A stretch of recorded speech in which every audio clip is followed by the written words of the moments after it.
I joke about it in my acknowledgments that when I was a small child, my big sister, Alice, who's 9 years older than me, sat at the piano and played show tunes. And she insisted that I sing while she played the piano, which I did diligently, or dutifully, I should say. And I think that sparked my interest in the music in a personal way. When I love musicals, but when I went to graduate school, I was studying avant-garde and cutting-edge political theater and social action theater and things like that. And I worked in Chicago theater doing that stuff. When I came to Boston College in 1986, I taught in that area. But a few years later, I was told that by the end of the day, true story, I had to come up with a brand new class to teach the following year by the end of the day. And I thought, oh my gosh, what could I possibly teach? And out of the blue into my head popped the idea of teaching the musical. But I thought, if I'm teaching the musical, perhaps I should approach it from the point of view that I was approaching social and political theater, rather than saying, oh gee, this is simply escapism.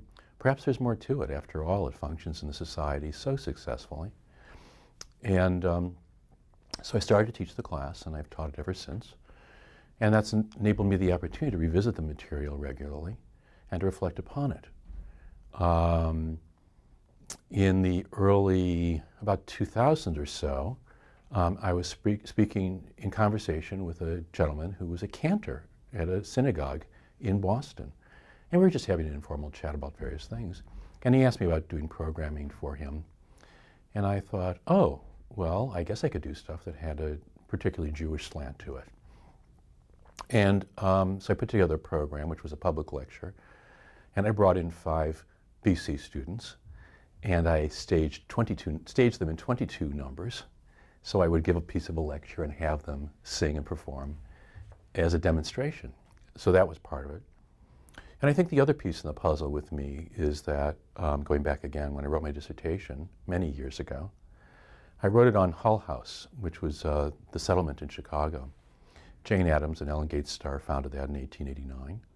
And the purpose was to help tenement-dwelling immigrants in a patchwork of different ethnic groups that in this neighborhood in West Side Chicago, Irish and German and Italian and Jewish, be able to improve the quality of their lives. And Addams and company used theater as a device to help immigrants adjust to America. And it was proved a profound impact on their lives. So I became very interested in sort of the notion and interest about immigration and assimilation way back when. So in many respects, working on this book, Transposing Broadway, it became the culmination of a lot of issues and a lot of chapters of my own life that sort of synthesized, not in a conscious way, but rather in an unconscious way. And when I started to work on it, I found that those pieces just sort of fell into place.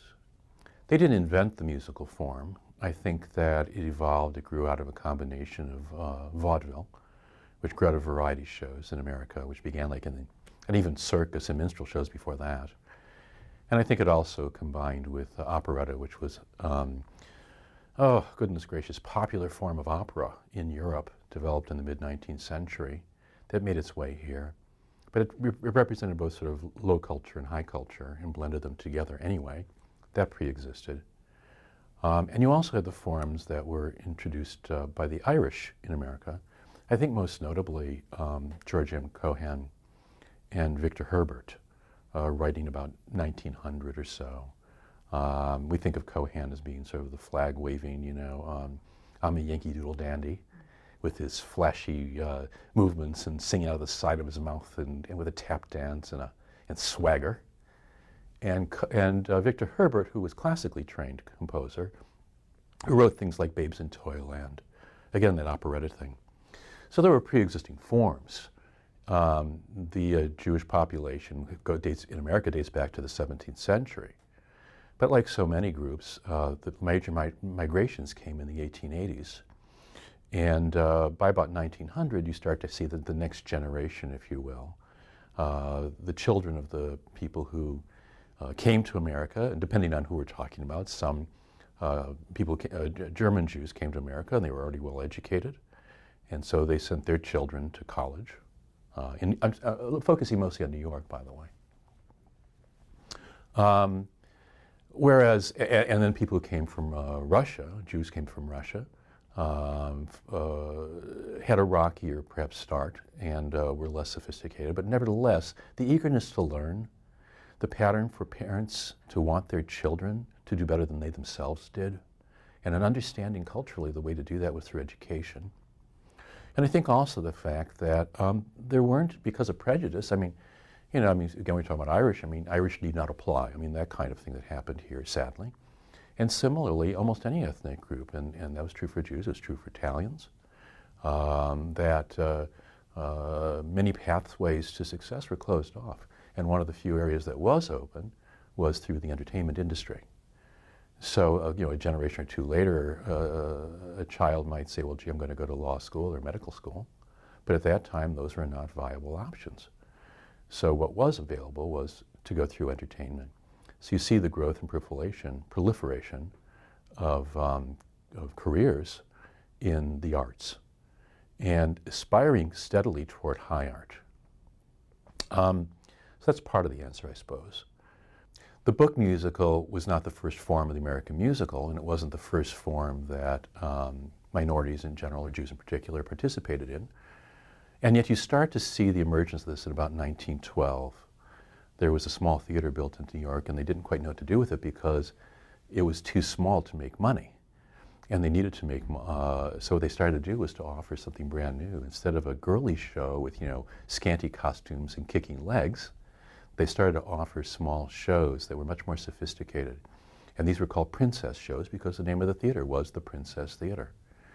And Jerome Kern, along with Guy Bolton and later P.G. Wodehouse, wrote princess shows that were designed to, with a small cast, maybe a dozen people, focused on American themes, and showed everyday Americans in everyday situations. Little fantastic for the sake of entertainment. But the big deal was to weave together for the very first time plot and music and dance into one combined story. That goes back to Wagner to some degree.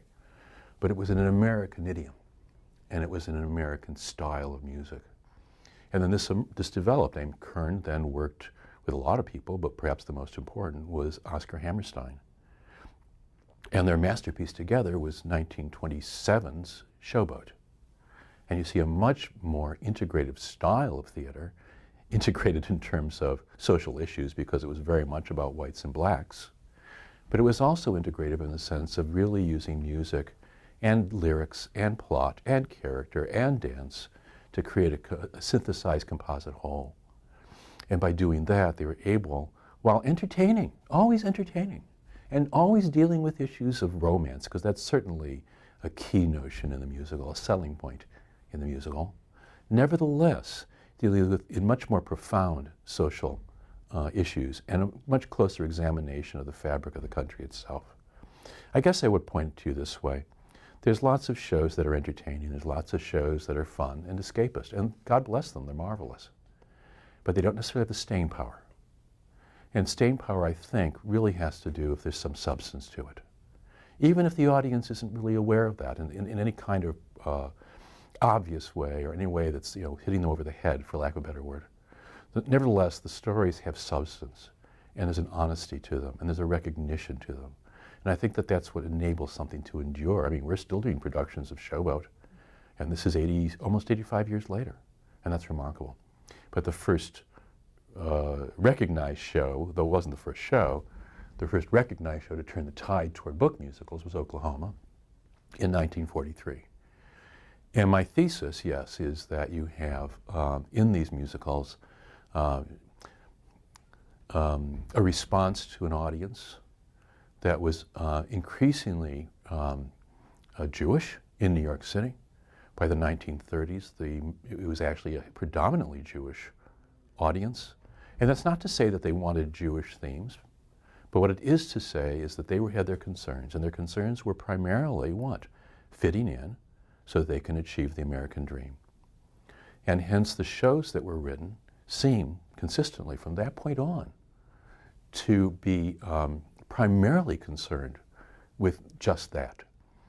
And I think that because Broadway is mainstream, that it is much more accessible and much more effective to introducing social change, paradoxically, rather than theater that would be more pointedly political, more pointedly a pulpit for the playwright or actors or director to bang out their social or political agendas. And again, not to say there's anything wrong with that either, but it has a much narrower audience. But when you do a musical, you can introduce ideas and themes and different ways of viewing the world. And because it has a reputation, or maybe better yet, because it has a position, a cultural position, and an economic position, which makes it mainstream American and accepted, written, yes, for the New York audience, and yet designed to reach the nation as a whole, it has a much more powerful impact and ability to speak to issues of change, and with a sense that the audience will accept it. Because, oh, I'm there for an entertainment, and yet at the same time, whether at a conscious or subconscious level, being introduced to new ideas and new ways of viewing their own world and their own country. So from that point of view, much like what the Jewish producers did in Hollywood, they are presenting a vision of America that perhaps America itself never had, and one which is idealized, one born out of enormous love for America, which is an inclusive vision. The small town of Andy Hardy in these 1930s movies never really existed. But it did exist on screen, and then people went, oh, that is what America's about. And by the same token, we have an Oklahoma, which is, if you look at it closely, very, very inclusive and far more complex than simply a musical with some catchy numbers about some people living in the sticks only worried about a picnic. It's actually profoundly about the American dream. It's profoundly about what America is, what it needs to be, what it can be. And by doing that structurally, almost sociologically, I think Hammerstein in particular developed a template that was then used subsequently for certainly at least another 25 years for, to introduce Jewish characters. But it wasn't necessarily only Jewish, by the way. I mean, it was any immigrant who was adjusting to America. But it was Jewish creators for a predominantly Jewish audience, which by cultural preference tends to be rather more liberal and open-minded anyway. And in the context of doing that, what happened was that you have other minorities, other fringe groups, which might be defined by ethnicity, but also could be defined by issues of identity politics or politics. Or any kind of community that's outside the mainstream, which by following the template that's established by the book musical, has found its way similarly into the American mainstream. And that's true today. I mean, my book covers up to the present. And I include shows like, oh goodness gracious, I include shows like The Color Purple, which is about 6 or 8 years old now. I include shows like The Producers, Legally Blonde, for goodness sake, Shrek. The big hit on Broadway right now is The Book of Mormon, which is exactly the same thing. It's about how do outsiders approach the dominant culture with a vision of change. And to what degree is that wise, and what degree is that ethical, and to what degree is it effective? And what are the repercussions thereof? But it's still born, I think, in American optimism. One of the things I discovered many years ago when I was teaching my class, actually, was this notion of what I call the double couple motif. And the double couple basically says that corresponding to the upper class and the lower class, and corresponding to operetta traditions and vaudeville traditions, which is popular culture, so too do you have two couples in musicals, at least two. And the primary couple would be romantic. The primary couple would usually be WASP, white Anglo-Saxon American Protestant. They would be idealized, and their goal is marriage. The secondary couple, on the other hand, and they were serious, forgive me. And the other couple, the secondary couple, would be ethnic, whether said so or not. Comedic. They would be in the vaudeville tradition, as I said, and they would be primarily concerned with sex. And so what happens is that for years you'd have this double couple. And in a weird way it goes back to Shakespeare. You know, Shakespeare had to have something someone like Hamlet on one hand for the aristocrats and for the people who were interested in governance. And he also had the gravediggers for the groundlings to laugh at. So, I mean, there is that to some degree, responding to, for commercial purposes, to the audience in those terms. And certainly you have that also with Gilbert and Sullivan. But what Hammerstein's brilliant move here, I think, again, is combining vaudeville and operetta, but also adding specifically an ethnic dimension to it. So that, for example, if you look at Oklahoma, we're speaking of which, we have Laurie and we have Curly, and the songs that they sing together are highly romantic and one step removed from something like Indian love song, for goodness sake. I mean, a standard romantic, cheesy operetta, European-based melody. And when they sing things like People Will Say We're in Love, which is charming, but nevertheless still has that kind of ethos to it. As opposed to, let us say, Ado, Annie, and Will, who are comedic, they're concerned with sex. But you say, but they're not ethnic, no. But there's another character there that specifically that's still part of that formula, because that formula is really a love triangle. And the third figure is Ali Hakim, who is the Persian peddler. Well, I mean, goodness gracious, what is a Persian peddler doing in the middle of Oklahoma?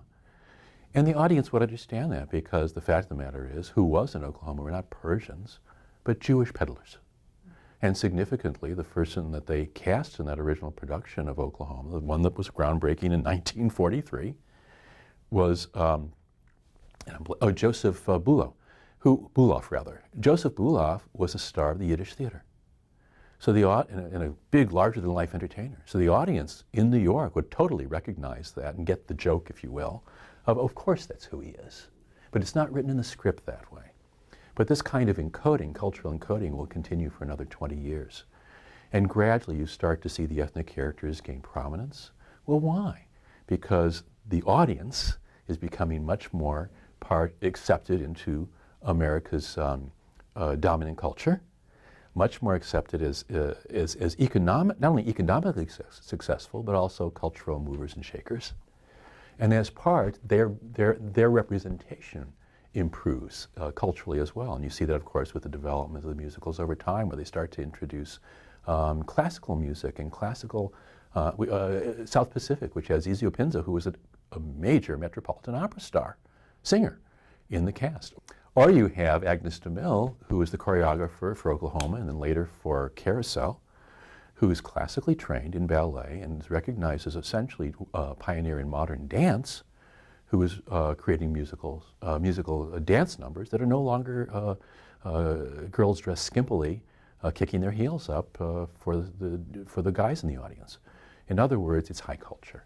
And you build on that with people like Balanchine and Jerome Robbins, and people like Leonard Bernstein later on as well, who have one foot in the musical, but also their other foot firmly in classical music and classical arts.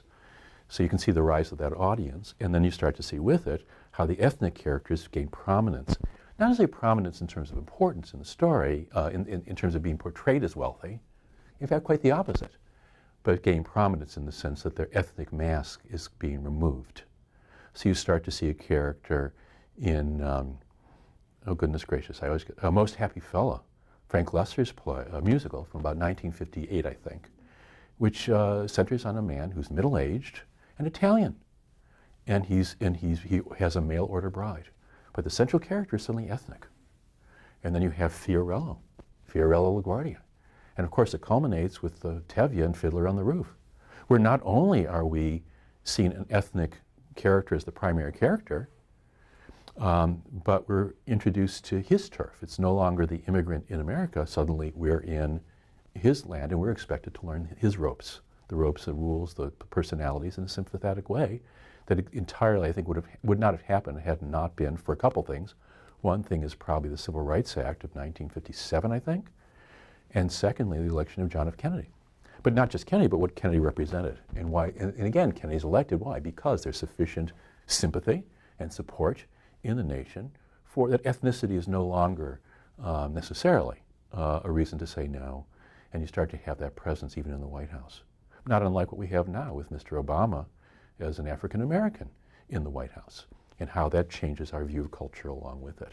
My colleague Scott, our current theater department chair, wants me next year. I'm supposed to direct the musical by coincidence here, and I am a director. I'm a practitioner as much as I am a historian and I suppose a theorist. And because of issues of what I'm working on, and because of being Boston College, and it's going to be our 150th anniversary, which is just fabulous, extraordinary. What a wonderful opportunity to pause and reflect upon this great institution. He said, well, Stuart, perhaps you could do ragtime. I love ragtime. It's an extraordinary, extraordinary work, and I've written about it, goodness gracious. So more is the better. However, I'm not sure that we have the resources to be able to do that. So now I'm in a quandary because, oh my gosh, what kind of show to do based on those kinds of themes and issues. So I'm kind of struggling with that right now in a sense. I suppose part of the answer is always, you know, the show I'm working on is the one I love best. But I think that's not always true, and I think that might be perhaps a glib answer. I love certain shows because I love the music. When I was a kid, my parents had the cast albums to My Fair Lady and West Side Story, and also South Pacific. Well, there you go, you know. And so I certainly have a certain affection for those. What led me back to theater, when I was a kid, I was into music and art. And what led me to theater was actually seeing a production of a very small show called The Fantastics, which I still adore, in its simplicity and its clarity. It's about romance, but it has wisdom. I guess that's it. I like shows that have something to say. I love shows that are thoughtful. And I think that musicals are thoughtful. So my favorite shows, goodness gracious. Oh, good Lord. Well, see, my students ask me this too, by the way. And they say, gee, Dr. Hecht, what's your favorite musical? Like, you're teaching the class. Well, I like this one for this reason and that one for that reason. I mean, I saw Next to Normal in New York recently and was really, really deeply impressed with it because of its presentation of mental illness and the impact on family. With great honesty and, as I understood it, great therapeutic accuracy. I mean, it was just chilling and yet cathartic. An extraordinary step forward. I also saw Spring Awakening, which I adored. And I love Brecht. And Frank Wedekind, who wrote the original play, Spring Awakening, was Brecht's hero. So to see a musical and then to see it staged in Brechtian terms and so powerfully and evocatively was terrific. On the other hand, here I am, a 50-something white male, and I'm in the audience and I'm laughing and I'm applauding, but around me were a couple of tourists who perhaps had a more conventional or traditional expectation, who were less as enthusiastic as I was. Yet I still loved it. And I love Sondheim, you know, I really do. And I think that I've directed A Little Night Music, and I directed Into the Woods here. And I've worked on productions of shows that he worked on, such as West Side Story, and a funny thing happened on the way to the Forum, which is just a hoot and a holler, you know. But I think that when it boils down, I'd say the shows that are reflective and have something to say. So in a funny way, perhaps something like Ragtime in terms of where we are now in time and space, and with my own hopes and my own, hopefully, inherent optimism for the future and its possibilities. You know, it's funny that when I start talking about the book, I tend to zero in on moments in it. And in the process, I sometimes think I neglect the larger scope of it. I mean, certainly I talk about that evolution and how of the form and the marriage of high culture to low and operetta to vaudeville in a chapter, and how it corresponds to upward mobility and refinement, issues of gentrification. I also talk about Irving Berlin and the paradox thereof, someone who thought he could be assimilated on his own terms, and to some degree did successfully, and yet in a funny way never seemed to lose his underlying terrors, I think. And it keeps them popping up through his work, even though people think of him as a superb entertainer, as a composer. You know, I mean, the man who wrote had hits successfully over something like 6 decades and could adapt constantly, musically and stylistically, which is remarkable. But there's the chameleon and there's the assimilator, you know. I talk about the American dream, and I talk about it from, I think, a male and a female point of view. Male point of view is business. That's why I call that chapter How to Succeed. And I talk about all those different shows that center on business and making it materialistically in America, and the costs involved with that, and of the rewards involved with that. Speak about people like Horatio Alger on one hand, and gamblers on the other, and where that leads us, and then periods of doubt, which I find in sometimes later, well, earlier work actually. Again, about business. And on the other hand, from a women's point of view, I have my chapter on Cinderellas, which really is saying, for a traditional female point of view, would be through love and marriage is the road toward the American dream. And yet again, on what terms? And I found it fascinating to say that in America, women, as the Broadway show presents it, women didn't necessarily lose their occupations. And that's really remarkable and distinctive than the dominant culture, even as it presents characters that might be viewed as old-fashioned and homogenous. I talk about Fiddler on the Roof and its impact on everything, including rock operas, rock musicals rather. And I talk about also their influence on shows like On the Heights, Latino theater, and Color Purple, and Black theater, and Ossie Davis, as well as gay theater, which I think is preeminent today. And at the same time, talking about where we are now. Which maybe goes back to what you were saying before, which is, well, therefore, where are we now in terms of our understanding as a nation of ethnicity and acceptability? And isn't it interesting that George W. Bush had as his consecutive secretaries of state, I believe, 2 African Americans. You know, and it's funny because, I mean, certainly President Clinton had Latin staff members of the cabinet. But isn't it interesting that Mr. Bush brought in that? I mean, and we think of him as such an arch conservative, and we think of him as being representing sort of mainstream Christian America in the sense of Protestant, fundamentalist Protestant America. And that he's doing that. And what an interesting change that is culturally. So that now, I mean, we don't think twice that we have an African American president, and we don't think twice that we have a woman who is our Secretary of State. So in one respect, how we've grown and how we've changed and evolved. And again, I like to think that the musical helped nudge that along in terms of saying this is part of our fabric of popular culture, it's part of the dominant culture, so why not? And at the same time that the musical says now we're free to explore these other issues. But then paradoxically, isn't it also so interesting that we have the popularity of something like Mad Men, which is saying, let's go back to simpler times. Let's go back to 1959, before we had all this ethnicity and all this questioning, where men were men and women were women, and all they thought about was sex and booze and cigarettes and money. And saying, you know, and I think that that's very much a George W. ethos on one hand, and a desire, like I said before, the split in America, to say, let's go back to those kinds of simpler times in which everybody had played their traditional roles without questioning, without cynicism. Maybe that's a post-9/11 point of view too. I think it really is. I don't think it's a coincidence. The producers has also said about 1959, 1960. There's very much a sense post-9/11, but even generating before then, maybe it's millennium stuff before then, to say, let's go back to optimism, let's go back to faith, let's go back to the old-fashioned ways. You know, I remember when Ronald Reagan was elected, it was very much, oh, he's our daddy. You know, we want dad from 1950s daddy, we want 50s daddy back. And that sense of someone who knows all the answers, and you can say, now, don't worry, it'll be fine, in this comforting way, which of course also obfuscates what's actually going on. But it's comforting. So I think that's part of what's going on in the culture now as well. And therefore, yes, I mean, shows like where we have monsters, I talk about that. I heard today that the box office, this morning, and this is November 28th, people, 2011, almost said 1900. But the big box office seller this weekend was Twilight. Well, who are the heroes? It's teenagers as vampires.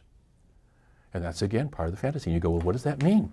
Well, it means they're romantic, it means they're sympathetic, it means they're sensual, but it also means that they are iconoclastic, and they see themselves as alienated from the dominant culture. They see themselves as odd or oddballs or weird or deviant. And rather than say, gee, what's wrong with me? Let me fit into the culture. Now the culture can accommodate that and say to them, yes, you can have your teen angst, and yes, you can have that sense of that you are different, which every teenager goes through. And you know what?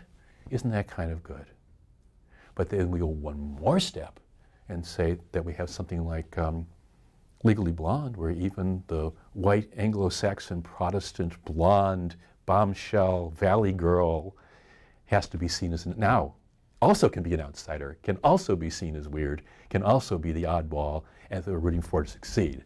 So we've sort of come full circle in that respect as well. And it's fascinating to view the cultural through the prism of this. And let us not forget the music. Let us not forget the music. I mean, these are, I have a student now, and he's like, well, Dr. Hecht, these aren't mainstream anymore. Once upon a time, the top 40 songs would come out of the musicals. And that's certainly true. I mean, I think of, oh gosh, even in the 1960s, Louis Armstrong having a hit with Hello Dolly on top 40 radio. And in the 70s, Judy Collins, I think it was, had a hit of Send in the Clowns from Stephen Sondheim's Little Night Music. Now, perhaps we don't have quite that anymore. But on the other hand, I mean, goodness gracious, I mean, we are talking about the musical, and we're talking about lyrics and words. I mean, lyrics rather and melody, and how the music of the shows has evolved and developed and changed, trying to keep up with the constant changes in the culture, and perhaps deepen them and redefine them as well, But I mean, goodness gracious, I was directing Oklahoma, I remember, and my cast was working with our music director, and I went down the hall, and I was coming back to the rehearsal in the back on stage, and down the hall from the stage I could hear them singing some of the songs in full voice, and a thrill went right down my spine, because the music is still so extraordinary and powerful and lively. I mean, this is not just simply little tunes that someone can whistle or think up themselves. There is a vivacity and energy and vitality to the music that I think does reflect the American experience. Listen to George Gershwin, and I defy you not to feel cheerful afterwards, Or listen to Stephen Sondheim, and listen, and oh, he's so unemotional. No, nonsense. What he does is he's creating songs where the music and the lyrics are tracing the subtle shifts in the mood and the spirit and the point of view of the character. At one moment triumphant, at the moment perhaps sad or reflective, whatever it is, with theatrical pizzazz. Broadway Babies. It's a big hit on Follies. The revival on Broadway right now is a huge hit. And it still brings to life that stuff. And it's a show that was written 30 years ago. And it's still lively. So it is the American form. And it is as much, what are the indigenous American forms? Well, perhaps it's minstrelsy. Plus and minus. Not to say there wasn't racism. But at the same time, the energy and the theatricalism and the songs and the dance and the vitality, it was extraordinary. And perhaps jazz and the blues, we talk about that. But the other piece is the American musical. And we're not talking the ethnic musical, we're talking the American musical. And you go anywhere in the world and you say, well, the name of one of those shows, and people will go, yes, I know that, you're an American, aren't you? So, so if we're saying what these people have done and we're talking about them in ethnic terms, understand that they have contributed mightily to not just our own, but international, the world's view of who America is, what America is, as well as defining it for America back again. So I think that it's an extraordinary form.